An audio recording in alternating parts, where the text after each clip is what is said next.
Good morning students. BBA third semester का जो section मेरे पास है that deals with communication skills, उसमें हम लीडरशिप स्किल्स के ऊपर फोकस कर रहे हैं। I have already sent you 2 videos.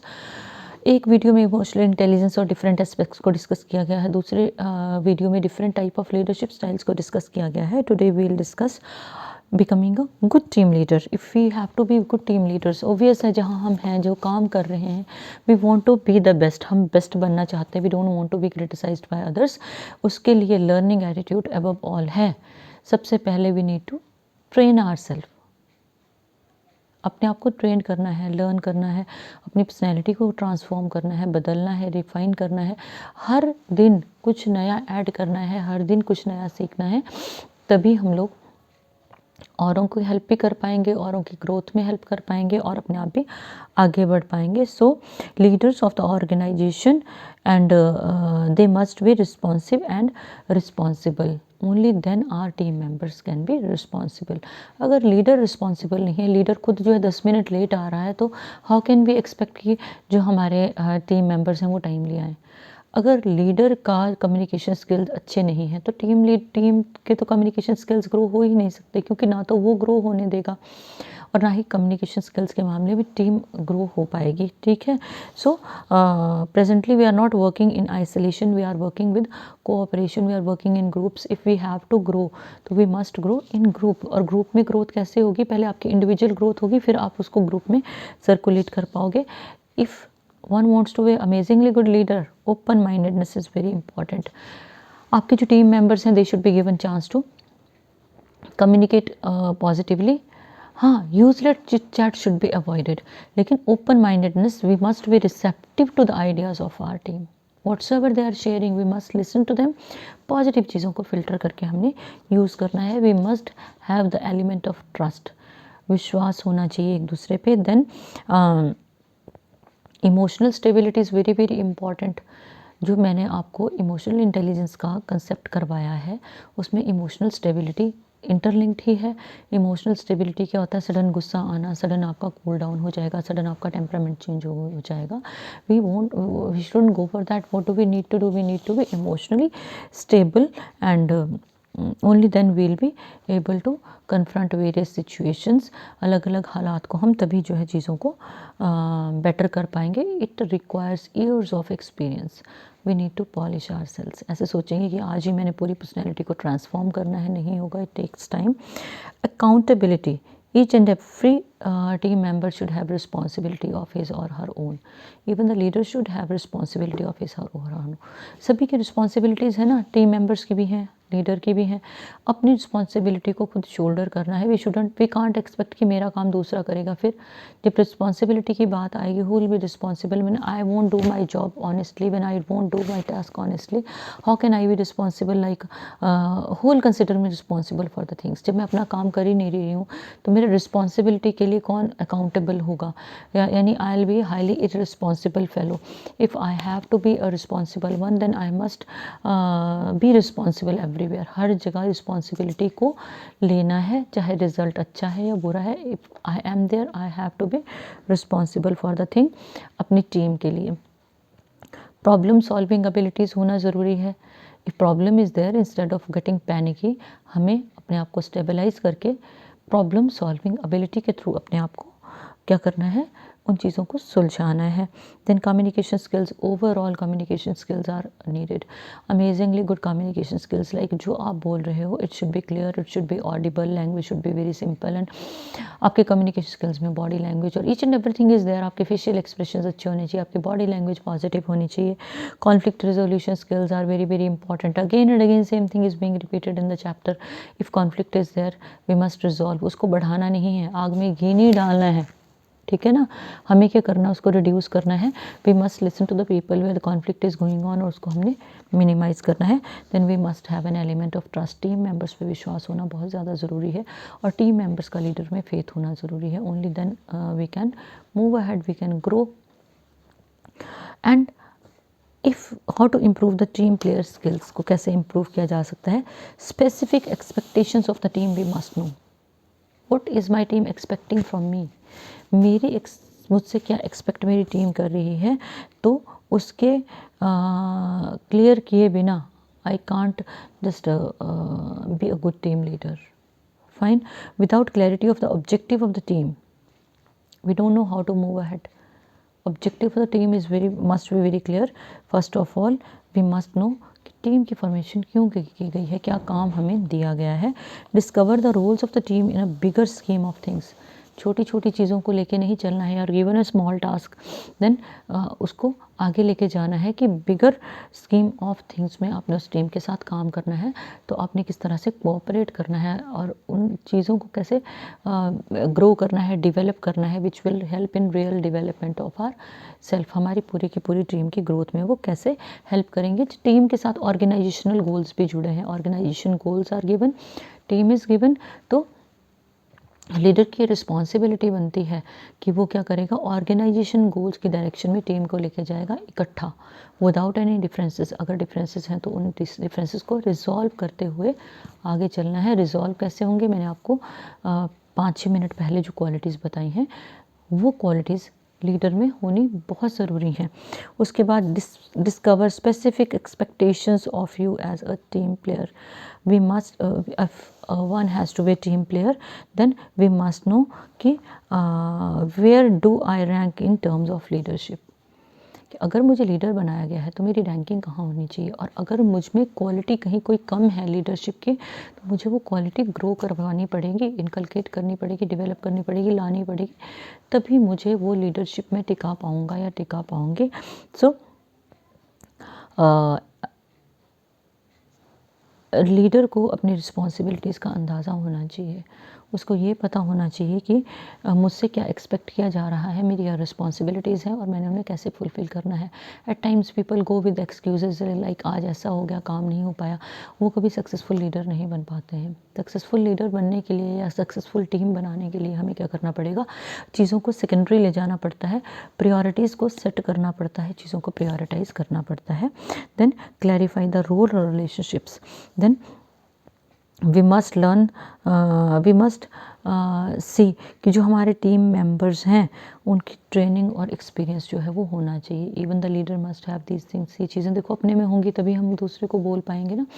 तो हमारी टीम जो है वो ट्रेंड होनी चाहिए. कई बार क्या होता है कि हमारी टीम ट्रेंड नहीं होती और हम स्पेसिफिक टीम के अंडर कोई ऐसा काम हमें दिया जाता है जो हमने करना होता है. तो सबसे पहले हमें टीम को ट्रेंड करना है. अगर लीडरशिप क्वालिटीज़ लानी है तो टीम को ट्रेंड करना है, बैठकर मीटिंग करनी है, कुछ चीज़ों को डिस्कस करना है ताकि टीम के को कन्फ्यूजन ना हो. जब कन्फ्यूजन नहीं होगा तो क्या होगा, हम ऑर्गेनाइजेशनल गोल को आराम से अचीव कर पाएंगे. Then we have to be supporters and facilitators. If one wants to be a leader, उसे supporter, as a supporter emerge होना है. टीम को कहीं दिक्कत आ रही है तो leader should definitely be there. Facilitator होना है, उनको फैसिलिटेट करना है टीम को. Only then we can move ahead. अगर हम इंडिविजुअल बेनिफिट्स की बात करेंगे तो हम लोग जो है इंडिविजुअल लड़ाई हो जाएगी हमारी, हम चीज़ को लीड नहीं कर पाएंगे. एंड कम्युनिकेशन पॉजिटिव होना चाहिए ताकि टीम मेंबर्स हमसे खुल के बात करें, या जो इंसान लीडरशिप क्वालिटीज़ पोजेस करता है उसकी कम्युनिकेशन विद टीम जो है वो अमेजिंगली गुड होना चाहिए. Accept help from other members and leader. अगर दूसरे मेंबर्स या लीडर को हेल्प की ज़रूरत है तो वो एक्सेप्टेबल होनी चाहिए. कि जहाँ पे भी अगर सपोज़ आप लीडर हो, आपको हेल्प की ज़रूरत है तो आपको कभी हिचकिचाना नहीं है. अगर कोई और लीडर है उसको हेल्प की ज़रूरत है तो यू शुडंट हेजिटेट कि मैं कैसे हेल्प ऑफ़र करूँ. अगर मेंबर्स को ज़रूरत है तो वी शुड बी देयर, और तभी हम लोग आगे बढ़ पाएंगे. अदरवाइज़ क्या होगा कि अगर हम हेल्पिंग एटीट्यूड नहीं रखते हैं, criticism goes on, backbiting goes on, gossip goes on, ये सारी की सारी चीज़ें हमारी डाउनफॉल में अच्छा रोल प्ले करती हैं. हमारी ग्रोथ में वो हमारी ग्रोथ को नेगेटिव साइड ले जाती हैं. So if we think other members are wrong then we need to accept their comments with smiling face. React नहीं करना है, एडवर्स जो है वो रिएक्शन नहीं जाना चाहिए लीडर का. And good relationship and harmony is required. Obvious है, रिलेशनशिप वोंट बी गुड तो टीम मेंबर्स के साथ आपका जो हार्मनी नहीं बन पाएगा. टीम मेंबर्स के साथ relationship should be good. Relationship is called professional relations जो हैं वो ज़बरदस्त होनी चाहिए. अच्छा कम्युनिकेशन और understanding which is basic, which is main thing. Fine. If we talk about team building, obvious है जब अगर आप में लीडर, आपको एज अ लीडर रखा गया है तो आप क्या करोगे, आपको टीम की ज़रूरत है. टीम बिल्डिंग में क्या रिक्वायर्ड है, लीडर्स को टीम बिल्ड करनी होगी तो उनको चाहिए dedicated individuals. Only then, first of all leader himself और herself should be dedicated individual. कि टीम को ज़रूरत है अनकंडीशनल सपोर्ट होगी, टीम में कहीं कोई लैक कर रहा है उसको अनकंडीशनल काउंसलिंग होगी, अनकंडीशनल कम्युनिकेशन होगा, अनकंडीशनल सपोर्ट होगी। टीम को जहाँ ज़रूरत है leader should always be there. गलत भी हो गया तो कुछ नहीं है, उसको कैसे कवर अप करना है वो लीडर मस्ट नो, लीडर को वो पता होना चाहिए कि टीम को जो है ना, team shouldn't be like exposed in front of each and everyone, अरे मेरी टीम तो ऐसी है। It should be like leader should foil each and everything और उसको बेटर भी करना है। ऐसा नहीं है कि टीम के एक मेंबर से काम नहीं हो पा रहा है, आपने उसको फॉइल किया लेकिन फिर उसको ट्रेन नहीं किया, उसको ट्रेन भी करना है, कंडीशन भी करना है और उसको इक्वल पार्टिसिपेशन टीम मेंबर की वो भी आपने लेनी है। All teams are groups but not all groups are teams. सारी टीम्स जो है वो ग्रुप होते हैं लेकिन ग्रुप्स टीम्स नहीं होती हैं। ग्रुप्स तो वैसे ही बना लेते हैं ना हम लोग, एक पर्टिकुलर ग्रुप को कोई एक्टिविटी दे दी जिसे कॉलेजेस में करते हैं, लेकिन टीम क्या है, टीम में वो लोग आते हैं जिनका विजन क्लियर होता है एक स्पेसिफिक चीज़ को लेके और गोल ओरिएंटेड होते हैं, एक पर्टिकुलर काम के लिए वो एफर्ट्स डाल रहे होते हैं, तो वो लोग होते हैं टीम के मेंबर्स जो अपनी ग्रोथ के साथ ऑर्गेनाइजेशन की ग्रोथ का भी ध्यान रखते हैं। So in work groups each member is directed by a common manager, but individual जो मेंबर्स हैं जो इंडिविजुअली काम करते हैं they don't necessarily collaborate with each other. Group में हम एक दूसरे से कोलैबोरेट करते हैं, कलेक्टिव एक्टिविटी करेंगे, इकट्ठा काम करेंगे, शेयर करेंगे, लेकिन इंडिविजुअली हमें अपना अपना काम खुद ही करना पड़ता है। जैसे पेपर देना है आपका काम, ये एक एग्ज़ाम इंडिविजुअल है ना, आप अपना काम करोगे, लेकिन ग्रुप में एक एक्टिविटी आपको दी गई है, मान लो कोई प्रोजेक्ट बनाना है, ग्रुप में दिया गया है, हर इंसान के अलग अलग स्किल्स हैं, उनको यूज़ करके हम लोग अच्छी तरह से उस एक्टिविटी को परफॉर्म कर सकते हैं। In team we need transparency, trust and communication is above all. Communication ज़बरदस्त होना चाहिए टीम में, ट्रांसपेरेंसी होनी चाहिए और विश्वास होना चाहिए। At times I have seen people, reality आपने भी देखे होंगे ना, जो काम तो ए टीम में कर रहे हैं लेकिन बी टीम में जाके बताएंगे अरे मेरी टीम में ये प्रॉब्लम है। ये नहीं होना चाहिए, ये चीज़ें हमें अपने बिहेवियर में चेंजेस ला के उनको डेवलप करना है, उन चीज़ों को हमें निगेटिव चीज़ों को ख़त्म करना है और पॉजिटिव को फ्लरिश करवाना है। ठीक है। J. Richard Hackman concluded that real teams have 4 essential features. ठीक है, जैसे डेनियल गोलमैन ने जो है आपको डिफरेंट एस्पेक्ट्स बताए लीडरशिप के, उस तरह से इन्होंने क्या बताया, 4 एसेंशियल फीचर्स के ऊपर जो है Richard Hackman focused. One is team task, second is you need to clear boundaries, clearly specify authority to manage their own work process and membership stability over some reasonable period of time is very very important. Purpose क्या रहता है formation of team का, purpose जो है formation of team क्या है, we have senior management teams, different teams बनाई जाती हैं।